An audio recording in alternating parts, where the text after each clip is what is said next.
Welcome to the Shift Your Story, Change Your Life podcast. I'm Allie Rose, certified clinical hypnotherapist and subconscious success coach. I help my clients stop self-sabotage and feel safe to create more wealth, worth, and wellness from within. If you find yourself stuck repeating the same unhelpful patterns in your life, health, business, or relationships, even after all the mindset work, this podcast is for you. Each week, you'll hear deep dives into the hidden beliefs shaping your life and live hypno coaching sessions where someone shifts a block in real time. Because willpower isn't the problem, your subconscious story is. And when you shift it at the root, everything else begins to change. So let's dive in.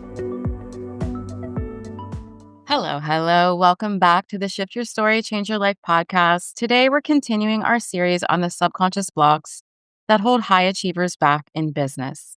And this time, we're zeroing in on visibility and the fear of being seen. It's that quiet, persistent block that makes you say that you want to show up more, but somehow you keep holding back, editing yourself, or avoiding the spotlight altogether.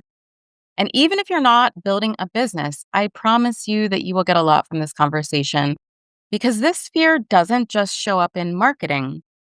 It shows up in meetings, in relationships, in how we speak up for ourselves or don't. And I have yet to meet someone who doesn't have some version of this hiding pattern woven into their story.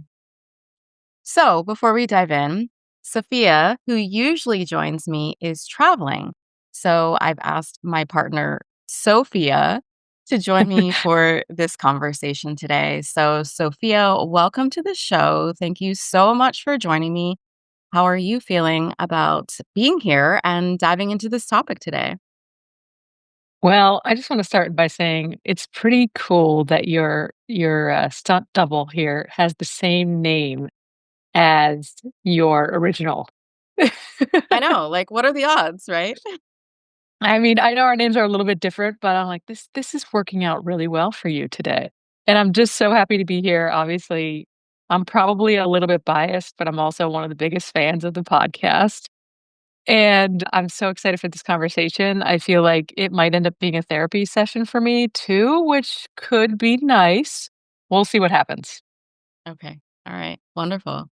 So I want to dive in the same way that Safiya usually starts us off, which is talking about really what the fear of being seen really means on a subconscious level. Like, how am I talking about it? So I feel like people often think of the fear of being seen as like stage fright or standing on a stage like under bright lights, but it's not necessarily about visibility itself. It's honestly like most of the things that we've talked about, it's about safety. So the subconscious mind isn't wired for your next level of business growth. It's wired for survival. It Mm. learns what's safe and what's not from your lived experience. So if being visible in your past meant being mocked by classmates or yelled at by a parent or punished by a sibling for showing off, your system recorded that visibility equals pain. So I want to toss it over to you. What does it mean for you? What do you think of whenever you hear about this? Yeah, I think it kind of reminds me of I used to have dreams growing up of like before a big presentation and you're standing in front of everybody in like your underwear and you're feeling super embarrassed. And it's just kind of this vulnerability where you feel totally naked almost whenever you show up to be seen. And so I'm curious, why do so many people feel this struggle with visibility? Like, where does it come from? What have you seen in your work? For a lot of people, it's about being exposed. And Okay. especially, I work with a lot of business owners. And so for many of them, showing up isn't just about promotion, it's being personally exposed. For many of us, we are the work, we are the personal brand. We are selling our ideas, we are selling our perspective, our creativity. For example, you're an artist, so you're selling your creativity and your heart that goes into that. And so if someone rejects that, it can feel like they are rejecting you in some ways. And so that's Mm. really where I feel like that comes from, is because it's not just about being seen. We all want to be seen, but Right. it's the fear of rejection that often comes with that. Absolutely. I've definitely experienced that so often in my own life. And I wonder, like, what would be your tip? And maybe we'll get to this a little bit later, but what would be your tip of how to separate out? Because I think it's so easy to take things personally of when I show up and be seen with my art and somebody to say doesn't like it, or if I, am pitching something in a sales meeting and it gets denied, like how do you kind of separate those two? Because it feels like they're so intermingled. That's really where you have to look at not taking things personally, Right. personalizing, it really is like I am a very visual person. And so I really see it as in your mind before you, let's say you're getting ready to launch a program or you're getting ready to put a piece of art out into the world. I feel like it can be really helpful, even in your mind, almost visualize like the separation of Mm. yourself from this other thing. And also to remind yourself of your worth, your inherent worth, and your inherent value outside of the work that you're producing, which I think is something that's actually really hard in our Mhm. culture and our society, because so many of us, our identities are wrapped up in our work and what we put out there, right? Absolutely. Yeah. What does this fear look like in somebody's day-to-day choices or actions? How does that affect somebody? It it shows up differently for everyone, right? But I think it rarely looks like outright avoidance. Now, for some people and Right. a lot of people, when they come to work with me, that's where they are. They're just outright avoiding things.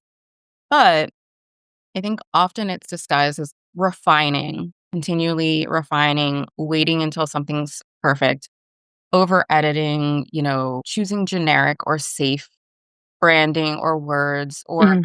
this used to be a really big one for me, which was, I think I talked about this at some point, but like declining speaking opportunities Oh, yeah. because Mhm. they don't feel aligned, I might say. But Mm. really for me, it was about feeling like it didn't feel safe to be seen. Right. Yeah, So absolutely. so it shows up differently for different people, but most people, if they really tune into their bodies, they know what that feeling feels like. I certainly knew what that felt like when someone asked me to do a speaking engagement. I knew what that feeling felt like in my body. What did it feel like for you? It was always this knot in my stomach and something in my chest, and I feel like it was almost like tears. Like, I could Mm. feel tears welling up in my eyes, and I think that obviously the knot, in my stomach, I think, was anxiety. I think the feeling in my chest was, in some ways, a disappointment in myself that I couldn't really Mhm. show up in the way that I wanted, and I think the tears were more about the sadness that I felt because I wanted to show up. That was really the thing, is that I wanted to show up, but I was terrified of doing so. Sure. So what I want to go back to something really quickly because it really struck me. So you talked about the visualization of, and maybe you have a personal connection to this as well. But I think it'd be really good for our listeners to hear practically what does that look like? Because you gave the analogy of imagining this separation, right?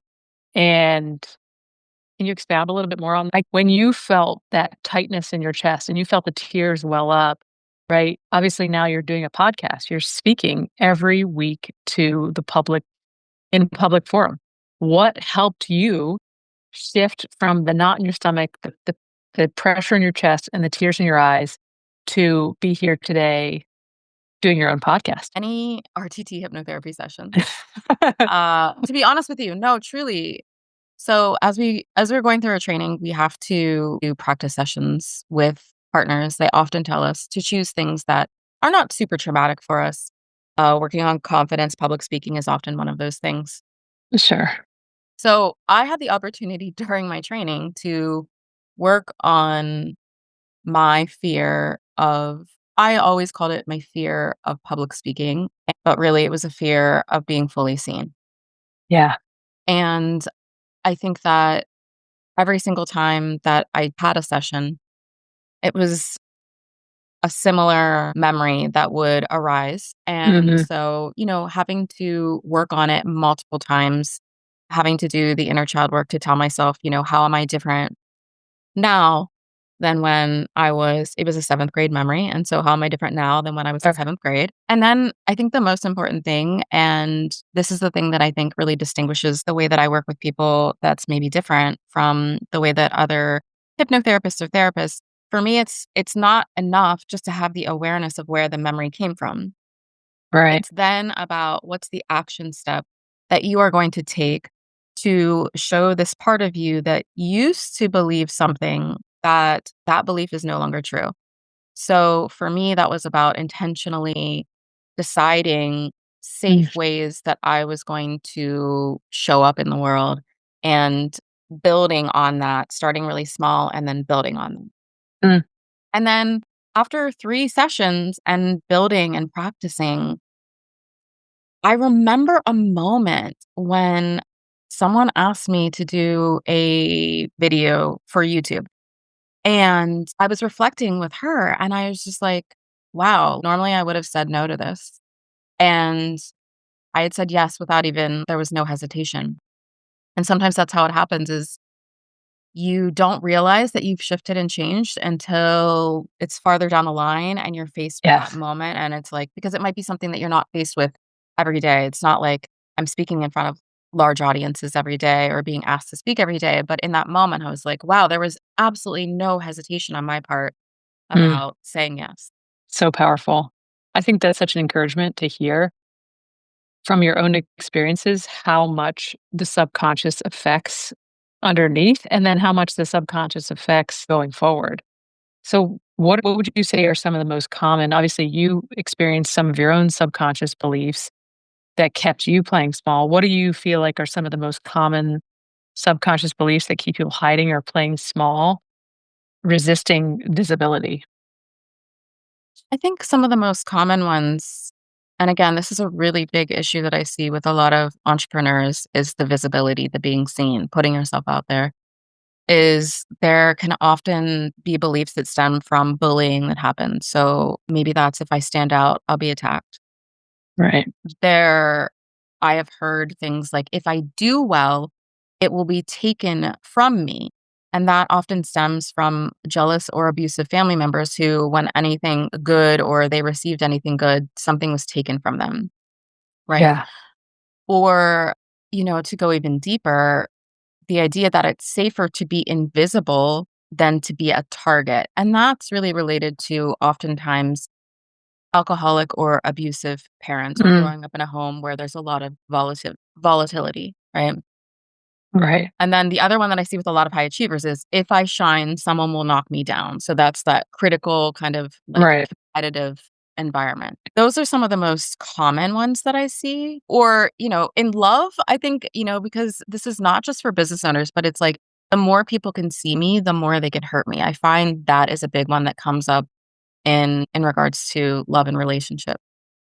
Sure. Absolutely. Yeah. I mean, if you kind of break apart the word intimacy, like into me see, right? Like it's so vulnerable to be seen in kind of the rawness of who you are.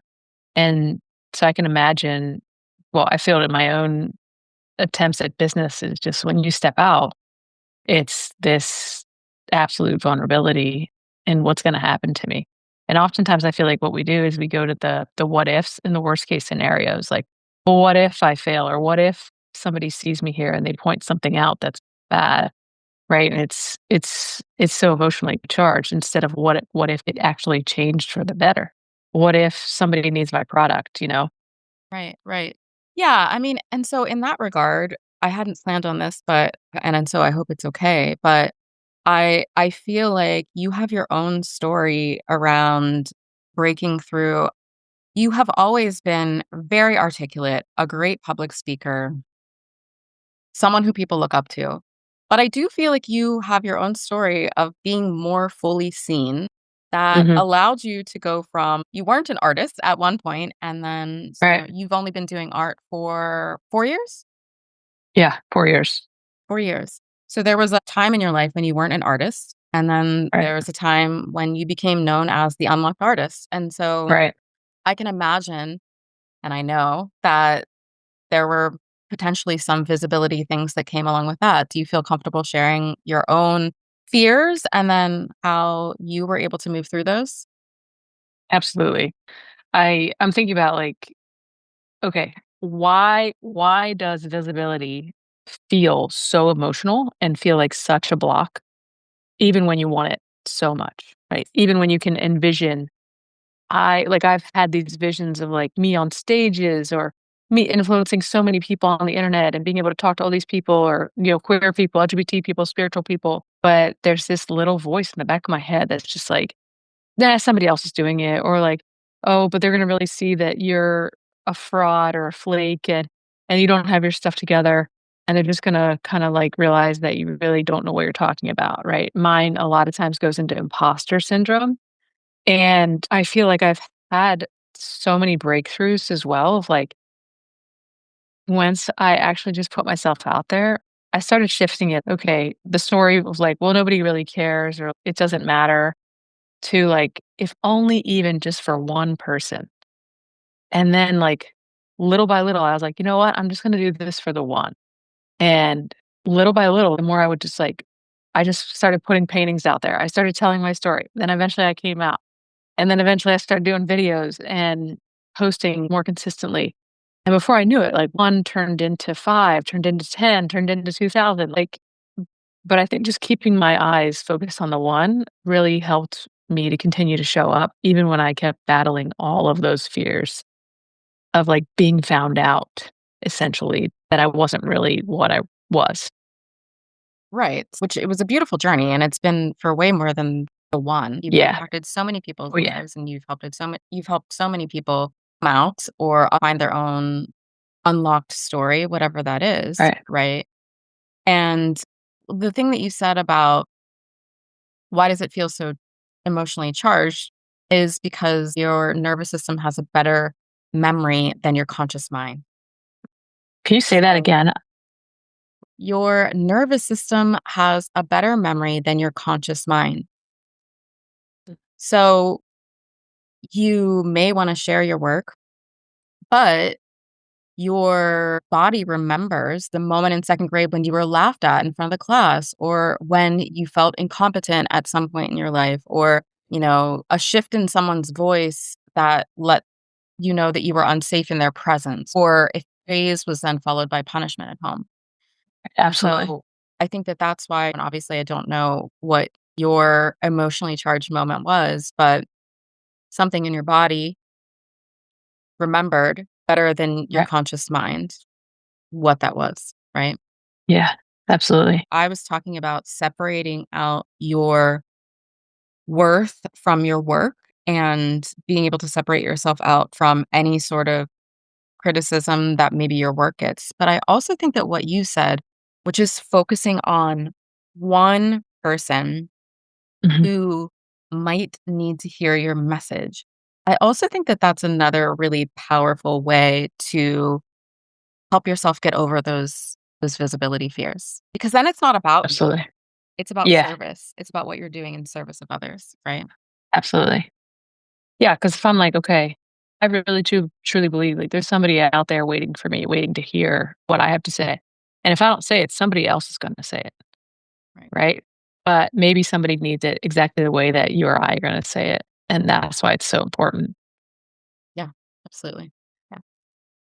So I'm curious, like, how we touched on this a little bit, but how do you feel like early life experiences or family dynamics can truly shape how safe we feel being seen? Our first lessons about being seen. I mean, imagine like a baby comes into the world, or a lot of people, you are the center of someone's attention. Someone is noticing your every move, your every cry, or for some people, you're not being noticed. You're being neglected in some ways, right? Right. And so if that attention was unpredictable, if you had praise one moment, criticism the next, visibility becomes loaded with uncertainty. And I touched on this before, but I want to touch on it again. In homes with abuse or addiction, Kids often learn to read the room before they can even speak. They can pick up on what's going on. They're scanning for danger. They're scanning Right. for signs that something, isn't okay. And so over time, that message gets internalized. You need to blend in to survive. And that survival strategy doesn't automatically turn off just because you've now decided that you want to start a business and put yourself out there, right? Right, absolutely. So we kinda talked a little bit about the signs of what it looks like to have this core subconscious issue of a struggle and a resistance to visibility in business. What are some things that would show healing? Somebody who goes through a hypnotherapy session or somebody who's doing the work, how would you describe seeing a client or yourself feeling safe with visibility, both personally or professionally? Some people think that it means that you're just fearless all the time then, like, you're just throwing yourself out there all Right. the time, Yeah. and it's not about that. It's about not wanting to run and hide or feeling completely drained every time that you're seen, right?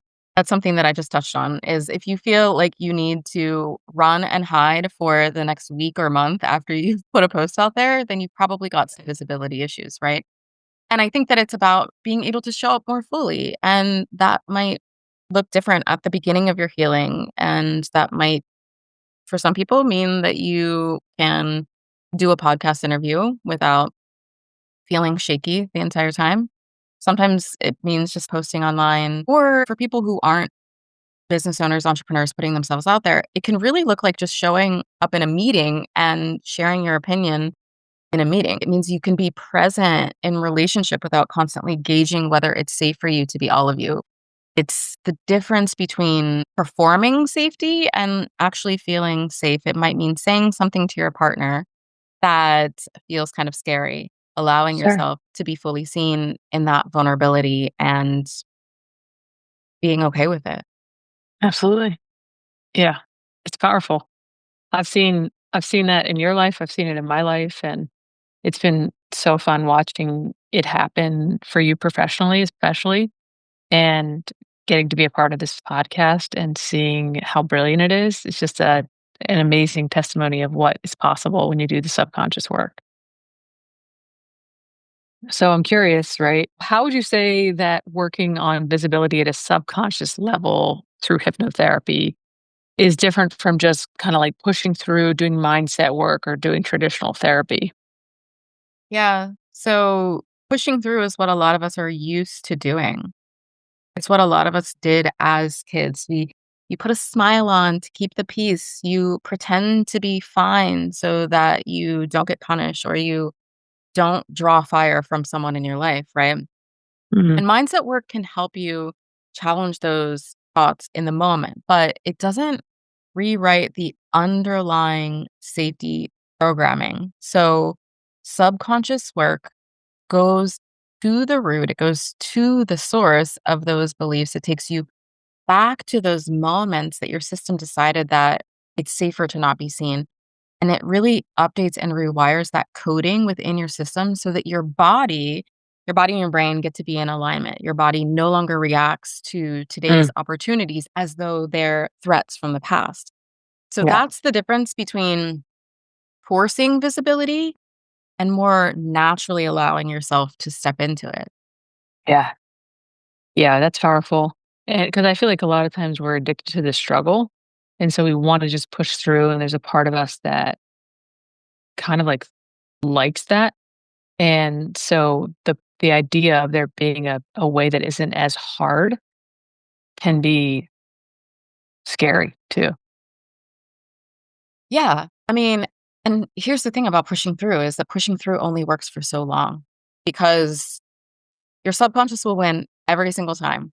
Like Mhm, if you're trying to out trick, out push through like your subconscious mind, outwork your subconscious mind, it will only work for so long. And then your subconscious will always override your conscious desires until you make it feel safe at a subconscious level. mhm, yeah, And abso that's really the difference. yeah, absolutely.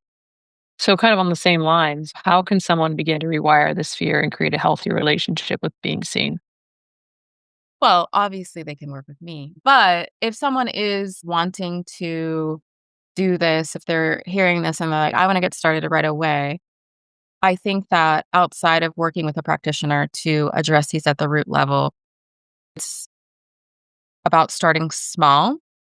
It's about starting really small because, as I said at the beginning of this, the fear of being seen is actually about safety. It's about it not feeling safe to be fully seen. And so, choosing visibility actions that are safe enough to do without sending your nervous system into overdrive.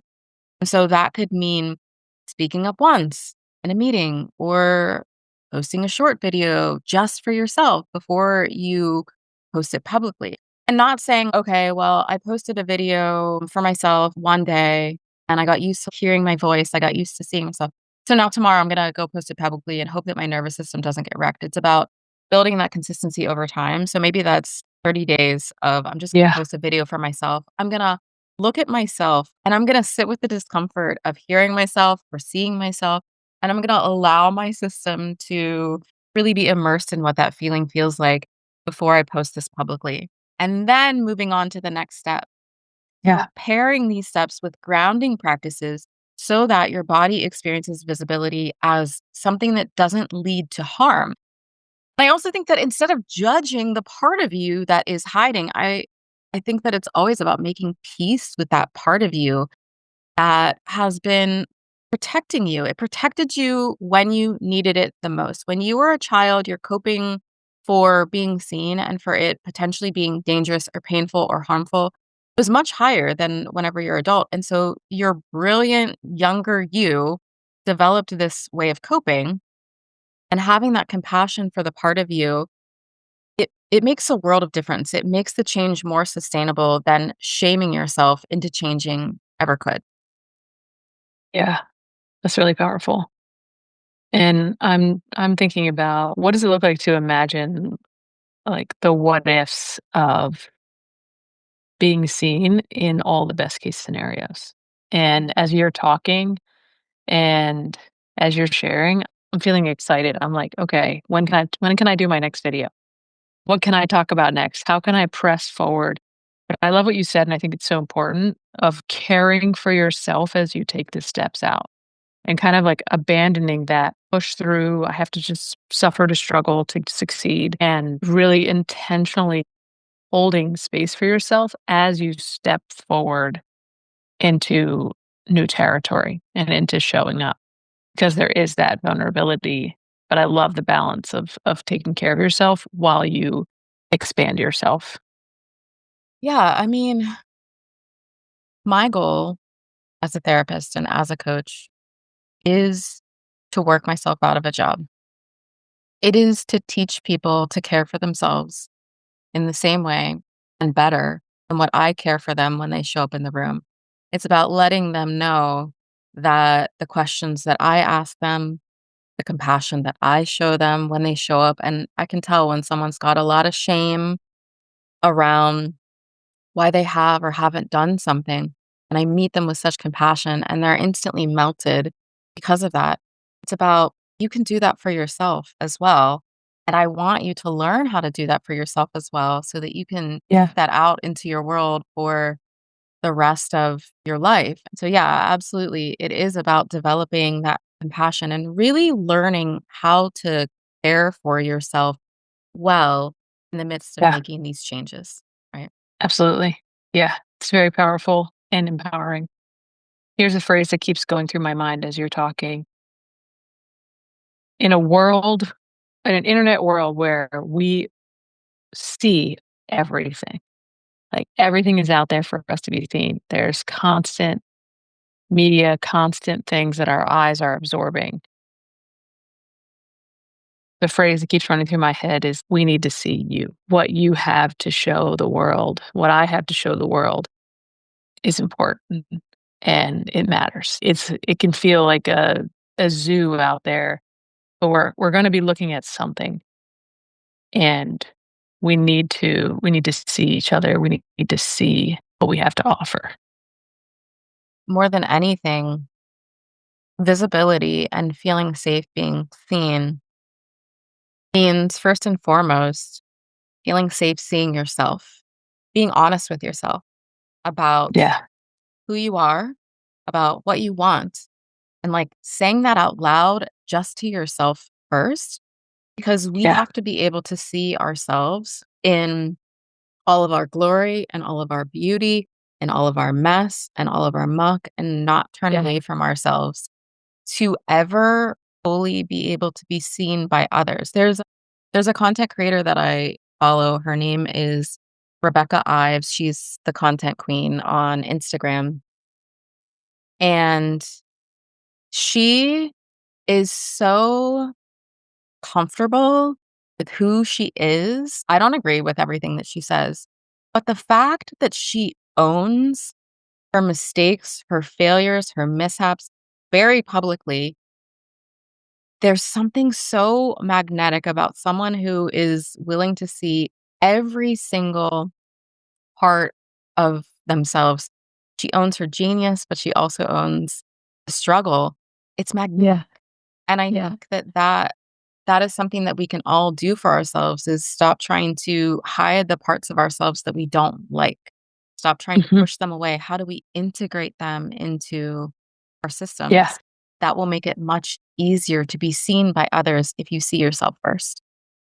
Absolutely. And what I found is in the moments where I've chosen to be vulnerable and be myself and share my difficulty or share places in my life that are weak or that are a little bit more messy, that's when I get the most response. That's when I get the most engagement of like, oh, me too.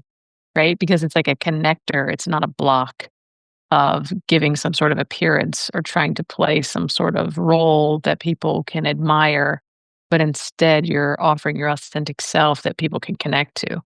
And those have been like some of the most powerful moments of being seen for me.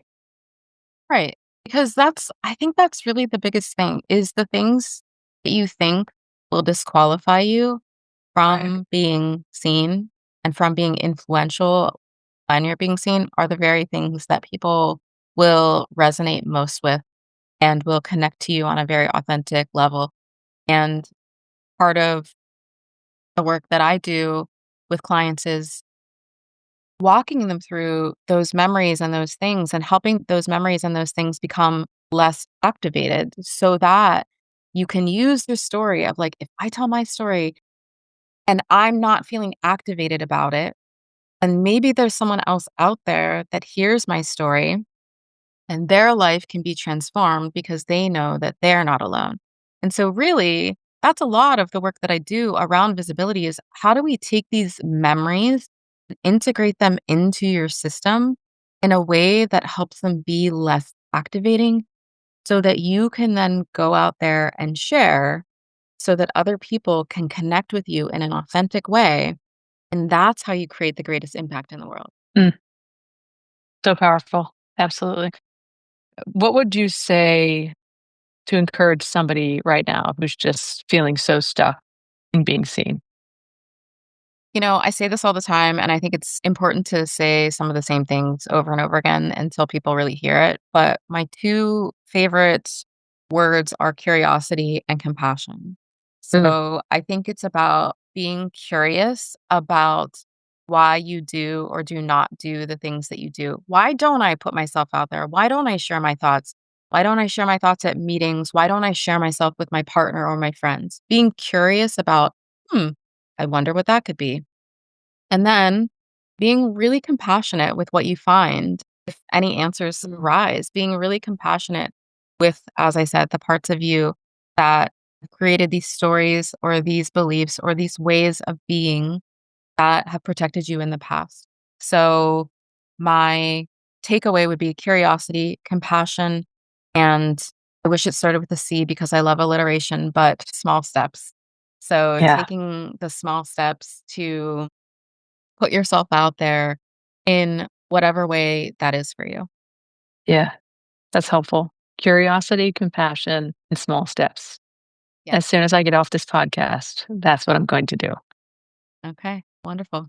Love it. Sophia, thank you so much for being willing to join me in this conversation and just for everything that you shared. I really appreciate having you here. Thank you so much. It was great to be seen with you. All right. So before we go, If you saw yourself in this episode, I want to invite you to head to theallyrose.co or click the link in the show notes to take the quiz and discover your dominant subconscious business block. You'll also get a blueprint that will walk you step by step through the process to begin shifting it. If you know that the fear of being seen have been holding you back, I promise you there is a safer, more powerful way forward. I hope this episode was helpful. Thank you so much for joining us, and we're sending you so much love and gratitude. Until next time, bye.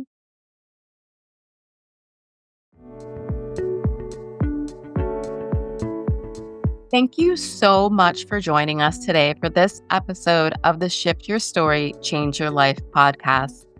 If today's conversation sparked something in you, I'd love to hear about it.